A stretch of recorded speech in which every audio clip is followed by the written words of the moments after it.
Ցարացման նոր թեզ իշխանությունը հանձնել է ժողովուրդը հեղափոխության միջոցով։ Հեղափոխություն լինում է ոչ արդյունավետ կառավարման արդյունքում։ Իսկ ո՞րն է եղել արդյունավետ կառավարումը ըստ իրենց։ Ինքը եղել է մի քաղաքական ուժի ներկայացուցիչ այն ժամանակ գոնե,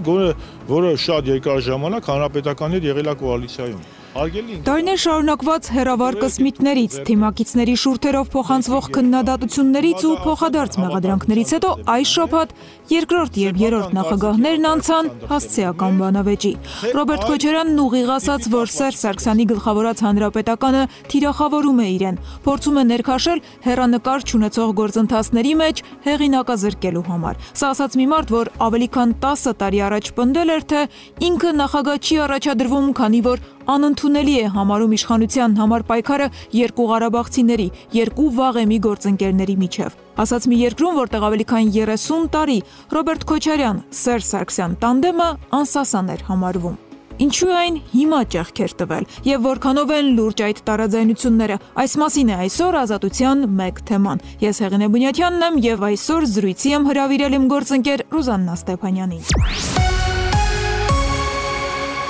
Ողջույն Ռուզան, փաստացի Ռոբերտ Քոչարյանը 3 ընտրություններից 1 տարի առաջ լրիվ բացեց խաղաքարտերը և հստակ ասաց, որ իր և Սերժ Սարգսյանի ջրերը ոչ միայն մեկ առվով չեն հոսում, այլև Սարգսյանի հանրապետականը թիրախավորում է իրեն։ Դու արդեն շուրջ 20 տարի է լուսաբանում և հետևում ես երկրորդ ու երրորդ նախագահների շուրջ զարգացումներին։ Նման շրջադարձ սպասում էիր։ Հեղինե, կարելի է ասել, որ վերջին իրադարձությունները, զարգացումները տանում էին հենց դրան, որ Ռոբերտ Քոչարյանը և Սերժ Սարգսյանն արդեն իրենց դեմքով են այդ փոխադարձ մեղադրանքները միմյանց հասցեին հնչեցնում։ Հիշում ես, մինչ այդ միայն կուսակցականների և համակիրների մակարդակով էին այդ փոխադարձ մեղադրանքները և գլխավոր թեման, կռվախնձորը այն էր, թե ով ի վերջո բերեց իշխանության Նիկոլ Փաշինյանին։ Երբ որ Նիկոլ Փաշինյանը գործել է հանցագործություն, մուտք է գործել,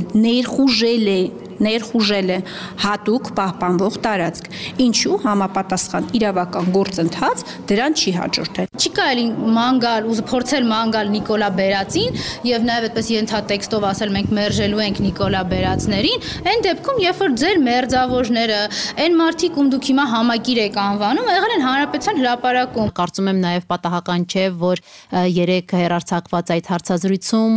Ռոբերտ Քոչարյանը անդրադարձավ հենց այդ հարցին, մասնարապես մի շարք մանրամասներ, փակագծեր բացեց այդ իրադարձություններից, ուղիղ քննադատեց Սերժ Սարգսյանին սխալ հաշվարկներ կատարելու մեջ, մասնարապես Ռոբերտ Քոչարյանը նշեց, որ երկրում բավական մեծ լարվածություններ առաջացել եւ դրա մասին արդեն վկայող բազմաթիվ ինդիկատորներ, ցուցիչներ կային, նա հիշեցրեց Էլեկտրիկ Երևանը, հիշեցրեց ՊՊԾ գնդի գրավումը, որից հետո նրա խոսքով հազարավոր մարդիկ փողոց դուրս եկան եւ փորձեցին պաշտպանել զինված խմբին։ Տրիգերը եղավ, երբ երրորդ նախագահան ընտրվեց վարչապետ։ Բնականաբար չէ, որ տրիգերը դա էր։ Իմաստի հարց է առաջանում, իսկապես ո՞նց եղավ, որ դուք չգնահատեցիք իրական լարվածության աստիճանը։ Այն ժամանակ երևի թեկուզ կար խոստում, որ այլևս պաշտոն չեն զբաղեցնելու, այնուամենայնիվ երրորդ նախագահը որոշեց ընտրվել վարչապետ։ Եվ սա պայթեցրեց վիճակը։ Այսինքն Քոչարյանը փորձեց ցույց տալ, որ կար այդ լարվածությունը, կար մենաշնորհ քաղաքական եւ տնտեսական ոլորտում եւ բոլոր այս ռիսկերը չգնահատելով հանդերձ Սերժ Սարգսյանը գնաց այն ճանապարհով, որ նորից վարչապետ ընտրվեց, դրանով ինչպես Քոչարյանը բնութագրեց, պայթեցրեց իրավիճակը։ Բայց սրանով Ռոբերտ Քոչարյանի քննադատությունը Սերժ Սարգսյանի հասցեին չավարտվեց, նա նաև անդրադարձավ այդ հարցին, որ բացի այդ սխալ հաշվարկների անելուց արդյոք հնարավոր չէր կանխել իշխանության փոխանցումը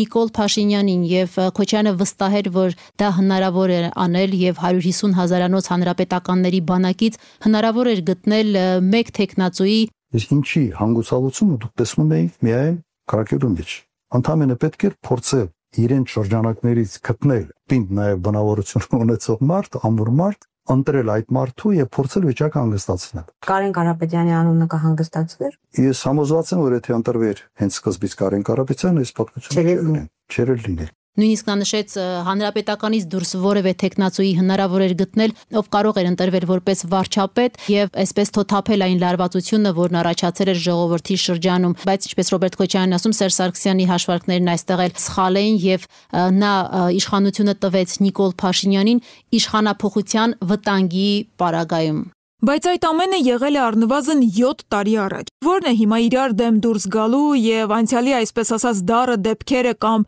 մեղքերը հիշելու եւ հաշիվներ պարզելու նպատակը։ Նաեւ վերլուծաբաններն են դա նշում, որ երկրորդ եւ երրորդ նախագահները փորձում են դիրքավորվել ընտրություններից առաջ եւ գուցե արտահերտ ընտրությունների դեպքում անդիմադիր դաշտի համար պայքար է գնում։ Այսօր Ռոբերտ Քոչյանը ինքն էլ չբացառեց, որ հնարավոր են արտահերտ ընտրություններ, իհարկե չմանրամասնեց թե ինչ պայմաններում եւ թերևս այստեղ ընդդիմադիր դաշտի համար լուրջ պայքար է սկսվել Սերժ Սարգսյանի եւ Ռոբերտ Քոչարյանի միջեւ։ 18 թվի հետ կապված հարցը միշտ լինել է, որովհետեւ դրա հետ կապված չկա կամ այնինչ կա, բավարար չէ շատ լայն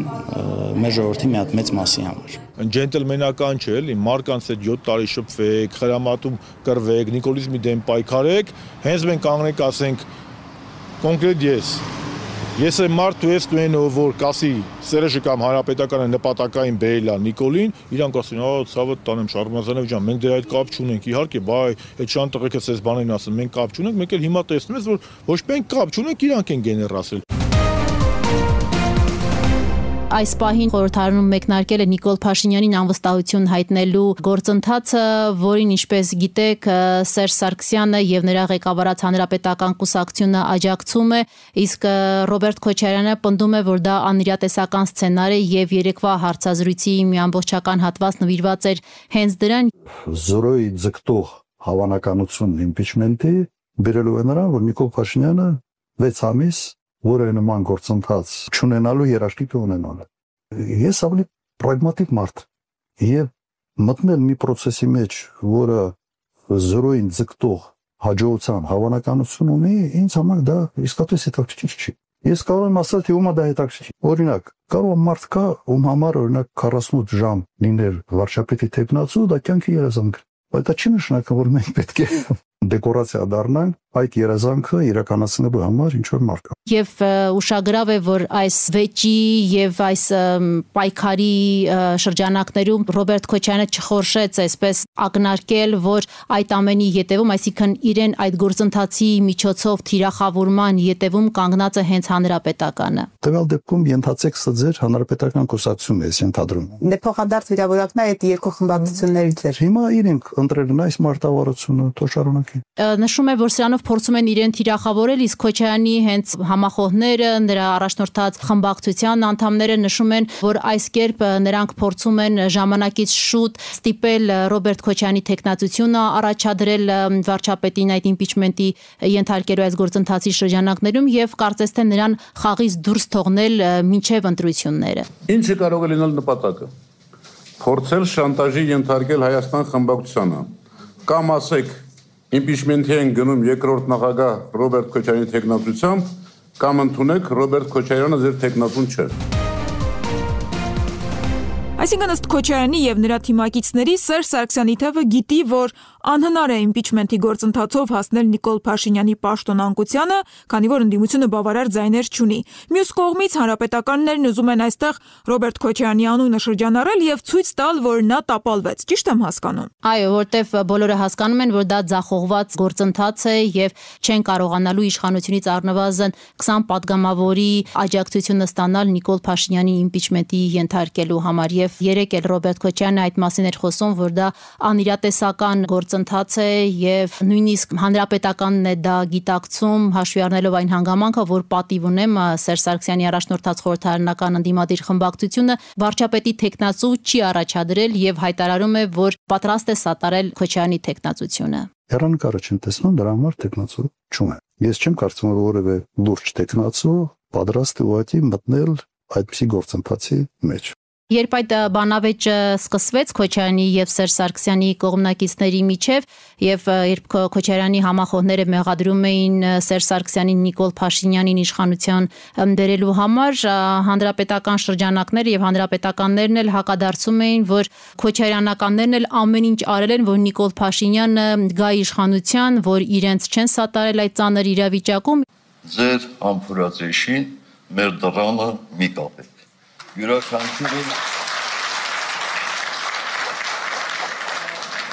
Յուրաքանչյուրը պատասխանատու է այն էշի համար, որի ճակատը համբուրել է։ Մեր նպատակակետը հստակ է եւ անփոփոխ։ Այս պահին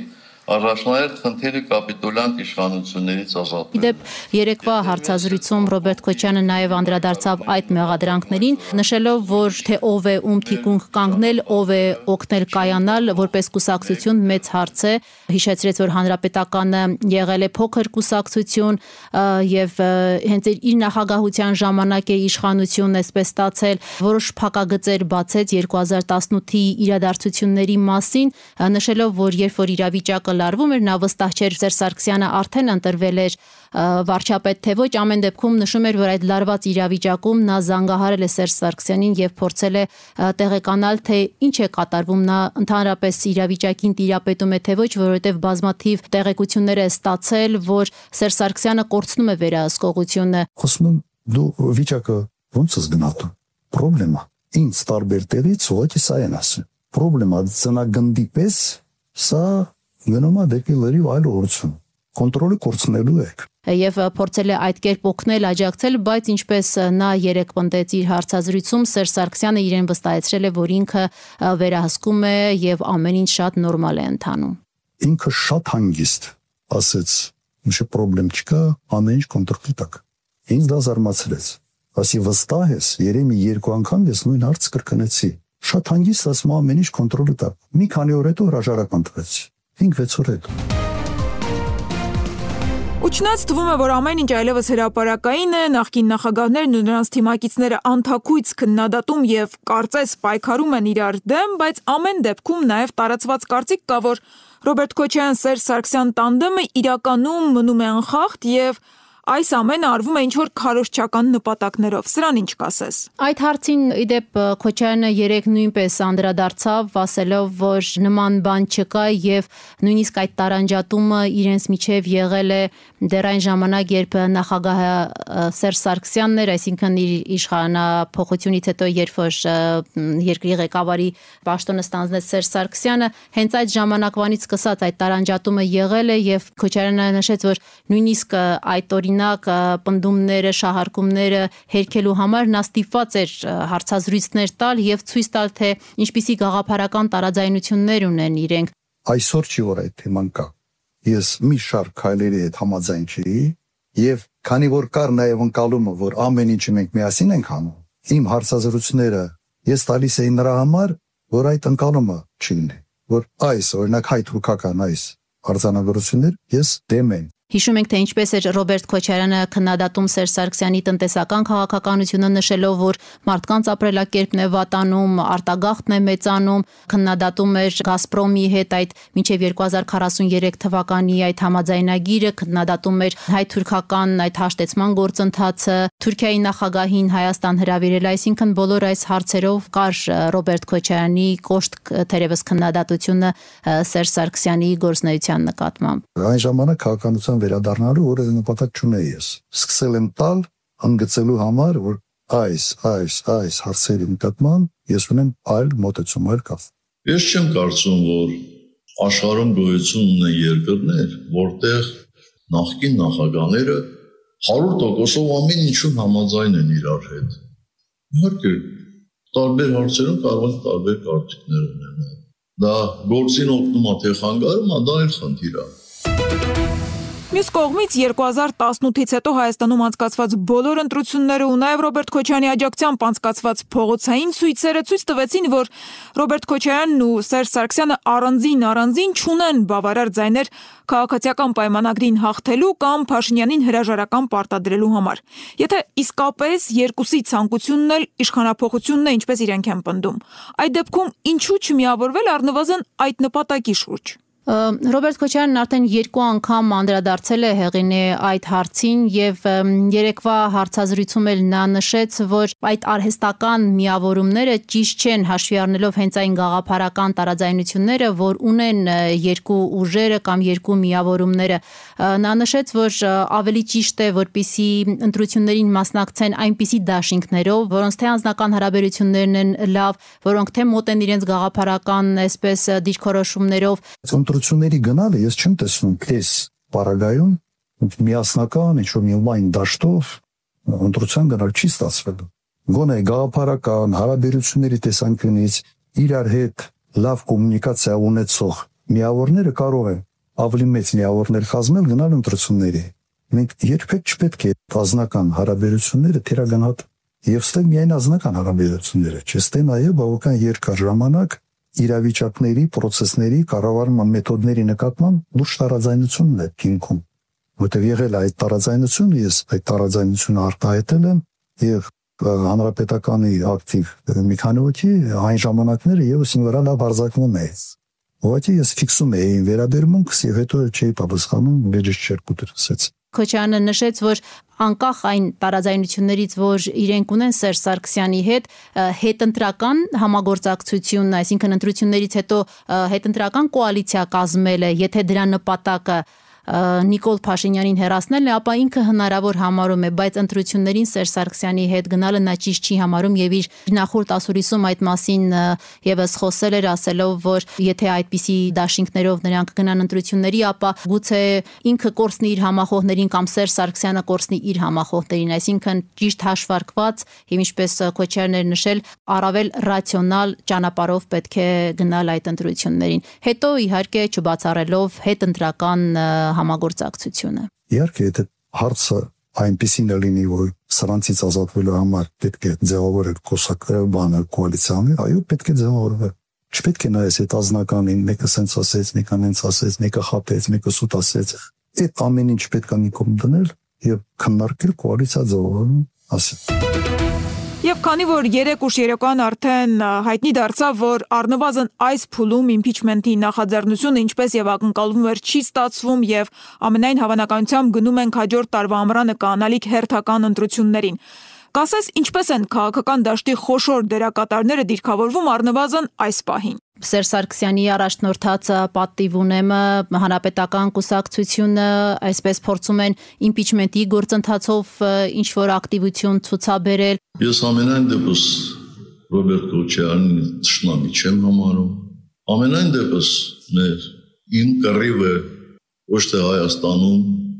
հեղինակություն ունենալու համար է, իմ կռիվը Հայաստանում իշխանապողության համար է։ Խոսելով իրենց ծրագրերի մասին նշել է, որ իշխանություն վերցնելու մտադրություն չունի, իր նպատակը մեկն է, ոչ թե իշխանություն վերցնել, այլ հասնել իշխանափոխության, այսինքն հեռացնել Նիկոլ Փաշինյանին։ Պարոն նախագահ, դուք պատրաստ եք նորից առաջնորդել երկիրը։ Ոչ։ Ռոբերտ Քոչարյանը երեկվա հարցազրույցում ըստ էության հստակ հայտարարեց պատրաստ է ստանձնել երկրի ղեկը, պնդելով, որ ինքը կարող է ճգնաժամային այդ իրավիճակներում հարցերը լուծել, այսինքն վերահաստատեց, որ պատրաստվում է մասնակցել ընտրություններին եւ ստանձնել երկրի ղեկը։ Հիմա ես ասում եմ, ես այն մարդն եմ, որ կարող եմ այս հարցերը լուծել։ Չեք ուզում հարցերը լուծել, գնացեք։ Ոնց քվարկեք, ուզում եք հարցերը լուծել, քվարկեք։ Բայց թե ինչ ֆորմատով, ինչպիսի դաշինքներով առայժմ այս պահին հայտնի չէ, մենք գիտենք նաև իշխող ԿՊ-ի մոտեցումը ամեն դեպքում այդ մասին վերջերս խոսել էր ազգային ժողովի նախագահ Ալեն Սիմոնյանը, նշելով, որ ԿՊ-ն միանշանակ հաղթելու է այս ընտրություններում եւ պատրաստվում է իր համոզմամբ ամեն դեպքում այդ ընտրություններին մասնակցել առանց դաշինքների։ Քաղաքացիական պայմանագիր կուսակցությունը 1 տարի հետո Հայաստանի Հանրապետության ժողովրդի հետ խոսելու է եւ ստանալու է 50+1 ձայներ։ Միանձնյա ամենայն հավանականությամբ։ Եվ Հեղինե մինչ ԿՊ-ն հայտարարում է, որ առանց որևէ մեկի հետ դաշինք կազմելու իրենք կարող են այսպես մեծամասնություն կազմել 2026-ի ընտրություններում, ընդդիմադիր դաշտում փորձում են դիրքավորվել հիմնականում մենք տեսնում ենք Սերժ Սարգսյանի հանրապետականը եւ Ռոբերտ Քոչարյանի առաջնորդած